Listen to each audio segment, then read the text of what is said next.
안녕하세요, 초등부 친구들. 한 주 동안 말씀 묵상하면서 잘 지냈나요? 오늘도 저와 함께 말씀 묵상 해보도록 하겠습니다. 큐티 톡톡 말씀 톡톡 시작합니다. 기도하겠습니다. 하나님 아버지 감사합니다. 저희들 오늘 말씀 앞에 서게 하시고 하나님 말씀 듣게 하시니 감사합니다. 하나님, 우리 마음을 열겠사오니 그 열린 마음에 하나님의 하늘의 은혜가 가득히 부어지게 하여 주옵소서. 사랑이신 예수 그리스도의 이름으로 간절히 기도드리옵나이다. 아멘. 2월 18일 토요일 말씀 묵상입니다. 오늘 묵상의 말씀 제목 함께 읽어보도록 하겠습니다. 요나단의 죽음을 막았어요. 오늘 우리에게 주실 하나님의 말씀은 사무엘상 14장 42절에서 45절 말씀입니다. 사무엘상 14장 42절에서 45절까지의 말씀을 제가 먼저 봉독하겠습니다. 우리 친구들은 눈으로 함께 읽으시길 바랍니다. 사울이 말했습니다. 나와 내 아들 요나단을 두고 제비를 뽑아라. 그러자 요나단이 뽑혔습니다. 그때 사울이 요나단에게 말했습니다. 내가 무슨 짓을 했는지 말해보아라. 그러자 요나단이 사울에게 말했습니다.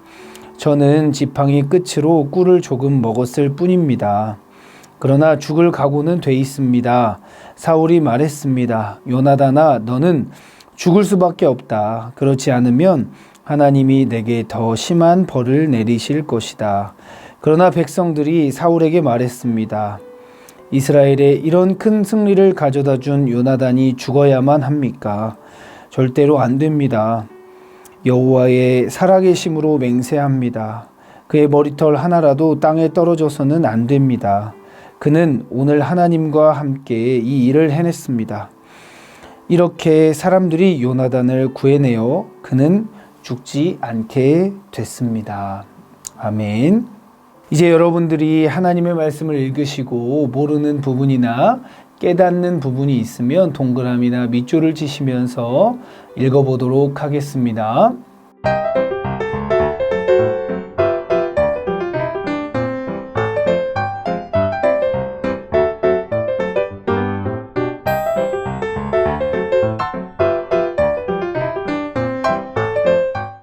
오늘 말씀에는 하나님께서 사울의 아들 요나단의 죽음을 막아주셨다는 내용이 나와 있습니다. 그런데 저는 오늘 말씀을 읽으면서 과연 요나단이 죽을 만한 행동을 했던 것일까? 라고 생각해 보게 됐습니다. 오늘 43절 말씀만 보면 요나단이 죽을 만한 행동을 했나 보다 라고 생각할 수 있습니다. 그런데 말씀의 앞뒤 맥락을 보면 사울이 전쟁 중에 무리하게 금식을 하라고 명령했던 것들이 있었고 요나단은 그 명령을 어겼던 것 뿐이거든요. 그러니까 요나단이 지팡이 끝에 꿀송이를 조금, 그것도 전쟁 중에 먹었다는 이유로 이제 죽을 상황이 됐던 것이죠. 그런데 과연 우리 친구들이 생각할 때도 전쟁 중에 지팡이 끝에 꿀을 조금 묻혀서 먹었다고 해서 그게 죽을 만한 행동인가 생각해 볼 수 있지 않겠어요? 저는 그게 하나님의 마음도 아니었을 뿐더러 제 생각에도 이거는 조금 과한 것이 아닌가라고 생각해 보게 됐어요. 하나님께서는 생명을 보호하시기 위해 또 나라를 지키시기 위해서 전쟁을 허락하시기도 한다고 저는 생각하는데, 어떻게 보면 사울은 그 하나님의 마음을, 하나님의 뜻을 생각하기보다 자신의 기준과 자신의 마음대로, 자신의 생각대로 욕심을 내면서 무리하게 전쟁도 일으키고 금식도 하게 했던 것이 아닐까라고 오늘 말씀을 통해서 생각해 보게 됐어요. 저는 오늘 말씀을 보면서 하나님께서는 사울이 생각을 바꾸길 원하셨구나 라고 묵상 중에 깨닫게 되었습니다. 사울이 자신의 생각이나 자신의 기준, 자신의 마음을 하나님의 마음이라고 착각하고 오해하는 것들을 바꿔내길 원하셨다라는 것이죠.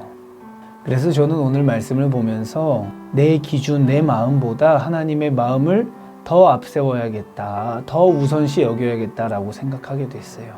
그러니까 오히려 우리는 하나님의 마음에 합한 사람들이 되어야겠다라는 것을 깨닫게 되었어요. 하나님의 마음에 합한 사람이 되면 어떻게 되나요?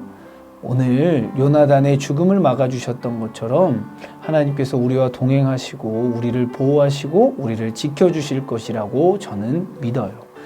우리 친구들 모두 하나님의 마음에 합한 사람, 하나님의 마음에 맞는 사람이 되어서 우리 모두 하나님과 동행하는 귀한 은혜의 삶, 귀한 인생을 살아가시기를 간절히 주님의 이름으로 소망합니다. 바로 이어서 말씀 콩닥입니다. 사울왕이 하나님께 여쭈었지만 하나님은 대답하지 않으셨어요. 사울은 누구의 죄 때문인지 제비를 뽑았는데 아들 요나단이 뽑혔어요. 사울은 요나단이 금식 기간 중에 꿀을 먹었기 때문이라며 그를 죽이려 했지만 백성은 큰 승리를 가져다 준 요나단을 죽이지 못하게 막았어요. 그렇습니다. 사울이 자신의 아들 요나단을 죽이려고 하는 그 순간에도 하나님께서는 하나님 마음에 합당하지 않고 하나님 마음에 맞지 않다면 이렇게 죽음을 막아주십니다. 우리 모두 하나님의 마음에 합당한 사람, 맞는 사람들로 살아가길 바랍니다. 말씀 슝 바로 이어서 가보겠습니다. 사울이 잘못된 판단으로 요나단을 죽이려고 할 때 하나님은 요나단을 어떻게 보호하셨나요? 백성들을 통해서 하나님께서는 막아주셨습니다. 이 시간 함께 기도하겠습니다. 하나님 아버지 감사합니다. 이 시간 요나단의 죽음을 막아주시는 사건을 보게 하셔서 하나님의 마음에 합한 사람으로 살기를 결단할 수 있게 하여 주셔서 감사합니다. 주님, 이제부터는 나의 마음보다 주님의 마음을 더욱 앞세우는 주님의 마음에 합한 사람들 모두 되기를 간절히 소망하오니 주여 함께하여 주시옵소서. 살아계신 예수 그리스도의 이름으로 간절히 기도드리옵나이다. 아멘. 조동무 친구들, 오늘도 저와 함께 말씀 묵상을 해봤습니다. 목사님과 함께 말씀 묵상하는 것도 중요하지만 우리 친구들의 삶 속에서 친구들이 직접 하나님 말씀을 묵상하는 게 더 중요합니다. 그래서 다음 한 주 동안은 하나님의 말씀을 우리 친구들의 방식대로 직접 꼭 해보시도록 하고요. 그 말씀 묵상하면서 하나님과 동행하는 귀한 은혜에 누리시길 바랍니다. 자, 그러면 우리 다음 주에 만나도록 하겠습니다. 안녕.